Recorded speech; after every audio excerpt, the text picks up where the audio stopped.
அனைவருக்கும் வணக்கம். இன்றைக்கி வந்து 29/4/2024 திங்கக்கிழமை அன்னைக்கு Nifty index, bank Nifty index ரெண்டுலேயுமே வந்து சிபிஆர் இண்டிகேட்டர் யூஸ் பண்ணி எப்படி ட்ரேட் பண்ணுறது அப்படிங்கிறத பார்த்துடலாம். அதுக்கு முன்னாடி வந்து ஃப்ரைடே வந்து யூஎஸ் மார்க்கெட்டில் என்னாச்சு அப்படிங்கிறத பார்த்துடலாம்.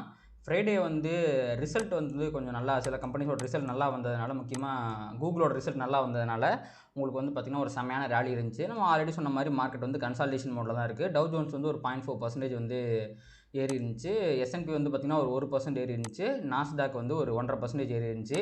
இது எல்லாமே வந்து பார்த்திங்க அப்படின்னா மார்க்கெட் வந்து ஒரு ரிவர்சல் ஆயிடுச்சு. இதுக்கப்புறம் ஃபர்தராக மேலே போகணும், ஒரு கன்சால்டேஷன் ஆகணும், பெருசாக கீழே வரதுக்கு வாய்ப்பு இல்லை அப்படிங்கிற மாதிரி ஒரு சைனை தான் இண்டிகேட் பண்ணுது. அதே மாதிரி விக்ஸும் பார்த்திங்க அப்படின்னா ஒரு 15க்கு பக்கமாக வந்துச்சு, 2% ஃபால் ஆயிடுச்சு. இதுவுமே வந்து ஒரு நல்ல சைன் தான்.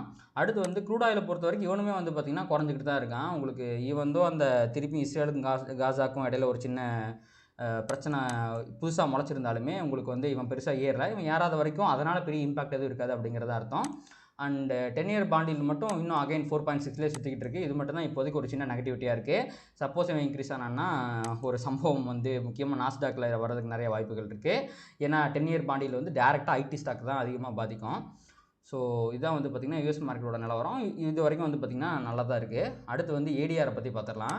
ஸோ ஃப்ரைடே அன்னைக்கு ஈவினிங் வந்து பார்த்திங்க அப்படின்னா இங்கே நம்மளுடைய ஏடிஆர் வந்து பார்த்திங்க அப்படின்னா ஐசிஐசி பேங்க் வந்து 0.5% நெகட்டிவ், இன்ஃபோசிஸ் 0.5% நெகட்டிவ், விப்ரோ வந்து பார்த்திங்கன்னா ஒரு 0.7% பாசிட்டிவாக இருக்குது. ஹெச்டிஎஃப்சி பேங்க் வந்து ஃப்ளாட்டாக முடிஞ்சிருந்துச்சு. அதுவே நீங்கள் அங்கே பார்க்கும்போது இன்ஃபோசிஸ் 0.3% வந்து நெகட்டிவ், விப்ரோ வந்து 0.2% வந்து பாசிட்டிவ், ஐசிஐசி வந்து 0.2% நெகட்டிவ், ஹெச்டிஎஃப்சி ஃப்ளாட்டாக முடிஞ்சிருக்கு. கிட்டத்தட்ட பெருசாக எந்த சேஞ்சஸும் கிடையாது. ஸோ இதிலிருந்து நம்மளால் பெருசாக ஒரு இன்ஃபர்மேஷன் எடுத்துக்க முடியாது. இது வந்து கேப் டவுன் காட்டுங்கிறத நம்மளால் எடுத்துக்க முடியாது. அதனால் இதை விட்டுறலாம். அடுத்து வந்து எஃப்ஐடிஏ டேட்டா பொறுத்த வரைக்கும் அகைன் வந்து ஃப்ரைடே அன்னைக்கு வந்து எஃப்ஐஏ வந்து 3500 கோடிக்கு வந்து செல் பண்ணியிருக்காங்க. அண்ட் வழக்கம் போல் இப்போலாம் வந்து எஃப்ஐஏ மிஞ்சி தான் வந்து டிஏ பை பண்ணுறாங்க. 4300 கோடிக்கு வந்து பை பண்ணியிருக்காங்க. ஒரு செமையான பையிங் பவர் வந்து நம்மளுடைய டிஏ வந்து காமிச்சிருக்காங்க. அடுத்து வந்து இப்போதைக்கு வேர்ல்டு மார்க்கெட் ஃபியூச்சர்ஸ் பார்க்கும்போது டவ் ஜோன்ஸ் வந்து ஒரு 0.3% பாசிட்டிவ், எஸ்என்பியும் பாசிட்டிவாக இருக்கான், நாஸ்டாக்கும் ரெண்டு பேரும் 0.2% பாசிட்டிவாக இருக்காங்க. டாக்ஸு, ஃப்ரான்ஸு, மற்ற ஃபிட்ஸு, மற்ற இண்டெக்ஸ்லாம் பார்த்திங்கன்னா யூரோப்பியன் இண்டெக்ஸ்லாம் ஒரு 0.2 to 0.3% பாசிட்டிவாக இருக்குது. அப்புறம் நம்மளுடைய நிக்கி பார்த்திங்கன்னா 0.4% பாசிட்டிவாக இருக்குது. தைவான் 1% பாசிட்டிவாக இருக்குது. எல்லோரும் பயங்கர பாசிட்டிவாக இருக்காங்க. அப்படியே நம்ம கிஃப்ட் நிஃப்டி பக்கம் வந்திங்கன்னா இவனுமே வந்து பார்த்திங்க அப்படின்னா ஒரு கிட்டத்தட்ட வந்து ஒரு 100 பாயிண்ட் வந்து கிஃப்ட் நிஃப்டி வந்து கேப் அப் காட்டுறான். உங்களுக்கு நிஃப்டி ஃபியூச்சர் வந்து 556 முடிஞ்சு இப்போ 656, 57 சுற்றுறான்னா 100 பாயிண்ட் கேப் அப் காட்டுறான். ஸோ நிஃப்டி வந்து பார்த்திங்க அப்படின்னா உங்களுக்கு ஃப்ரைடே அன்னைக்கு என்னாச்சு அப்படின்னா நம்ம இன்ட்ராடே பார்க்க போயிடுவோம். ஸோ ஃப்ரைடே அன்னைக்கு நிஃப்டியில் வந்து பார்த்திங்கன்னா ஒரு போன வாரத்துக்கு வாரம்னு நினைக்கிறேன் உங்களுக்கு ஒரு ஹியூஜ் கேப் டவுன் ஆச்சு, ஞாபகம் இருக்கா? அப்போ வந்து பார்த்திங்கன்னா ஒரு விர்ஜின் சிபிஆர் ஃபார்ம் ஆச்சு. கரெக்டாக அந்த இடத்துல போயிட்டு ரிவர்சல் ஆகி கீழே வந்து முடிஞ்சிருக்கிறான். ஸோ இன்றைக்கி வந்து பார்த்திங்கன்னா இங்கேருந்து அகைன் ஒரு 450 இன்னொரு 100 பாயிண்ட் கேப் அப் அப்படிங்கும்போது ஒரு 560 ரேஞ்சில் வந்து ஓப்பன் ஆக போகிறான். ஓகேங்களா? நிஃப்டியும் சரி, பேங்க் நிஃப்டியும் சரி, ரெண்டு பேருமே கரெக்டாக அந்த விர்ஜின் சிபிஆர்லேருந்து ரிவர்ஸ் ஆகிட்டாங்க. அதை நான் பேங்க் நிஃப்டி உங்களுக்கு காட்டிடுறேன், ஒரே செகண்ட்ருங்க. ஸோ பேங்க் நிஃப்டியும் பார்த்திங்கன்னா இங்கே பார்த்திங்களா இந்த இடத்துல இருந்தால் ரிவர்சலாக கீழே போயிருக்கான். ஸோ அப்படிலாம் ஃப்ரைடே அன்னைக்கு அவ்வளோ பெரிய ஃபால் வந்திருக்காது. விர்ஜின் சிபிஆரோட எஃபெக்ட் தான் அது. ஸோ இப்போது நம்ம வந்து பார்த்திங்கன்னா டுமாரோ சிபிஆர் வந்து ஆன் பண்ணிக்கலாம். ஸோ வீக்லிலையுமே அது வந்து விர்ஜின் சிபிஆராக ஃபார்ம் ஆயிருந்துச்சு. ஸோ இப்போ நிஃப்டியை பொறுத்த வரைக்கும் உங்களுக்கு வந்து ஒரு 100 பாயிண்ட் கேப் அப் அப்படிங்கும்போது உங்களுக்கு 419 தான் உங்களுடைய க்ளோசிங், 450 கிடையாது, கீழே 19. ஸோ 19லேருந்து வந்து உங்களுக்கு ஒரு 100 பாயிண்ட் கேப் அப் ஆகுது அப்படின்னா உங்களுக்கு வந்து இந்த 525 ரேஞ்சில் வந்து ஓப்பன் ஆக போகுது.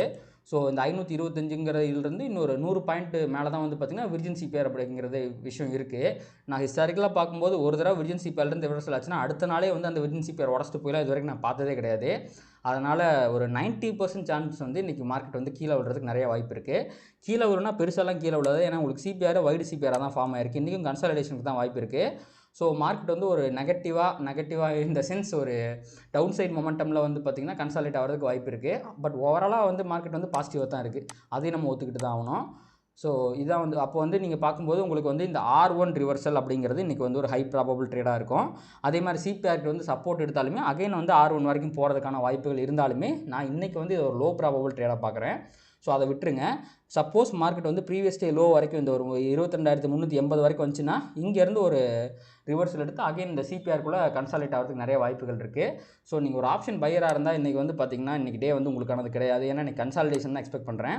அதனால் நீங்கள் ஒரு ஆப்ஷன் செல்லராக இருந்தீங்க அப்படின்னா R1 ரிவர்சல் ஒரு ஹை ப்ராபபிள் பேட்டர்னாக இருக்கும்.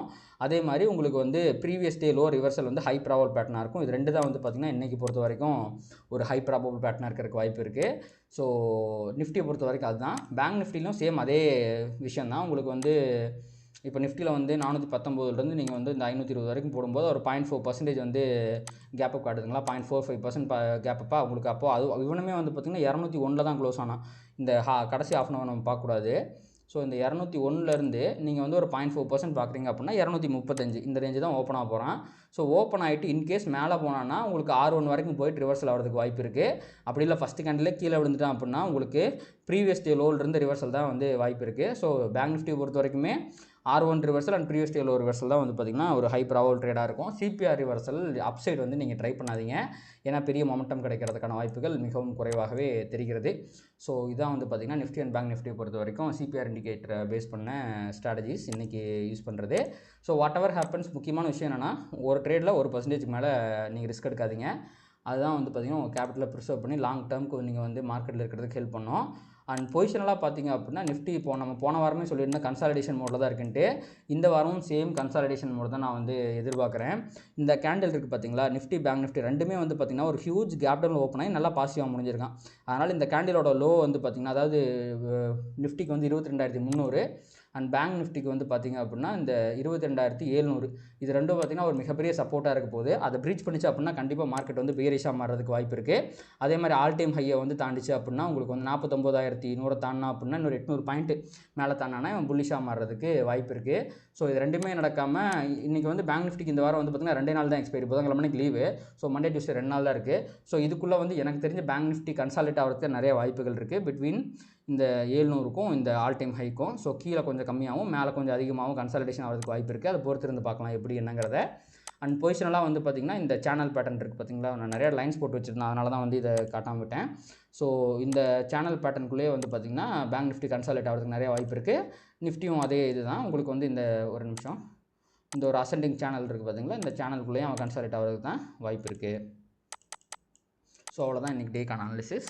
ஸோ இந்த வீடியோ உங்களுக்கு கண்டிப்பாக வந்து யூஸ்ஃபுல்லாக இருக்கும்னு நினைக்கிறேன். ஸோ இந்த வீடியோ உங்களுக்கு பிடிச்சிருந்துச்சுன்னா லைக் பண்ணுங்கள், கமெண்ட் பண்ணுங்கள் அண்ட் ட்ரேட் பண்ணுற மற்ற நண்பர்களுக்கு ஷேர் பண்ணுங்கள். அது யூடியூப் இருக்கிறத நம்ம ட்ரிகர் பண்ணி இன்னும் நிறைய பார்வையாளர்கள் நம்ம சேனலுக்கு கொண்டு வந்து சேர்க்கும். நன்றி.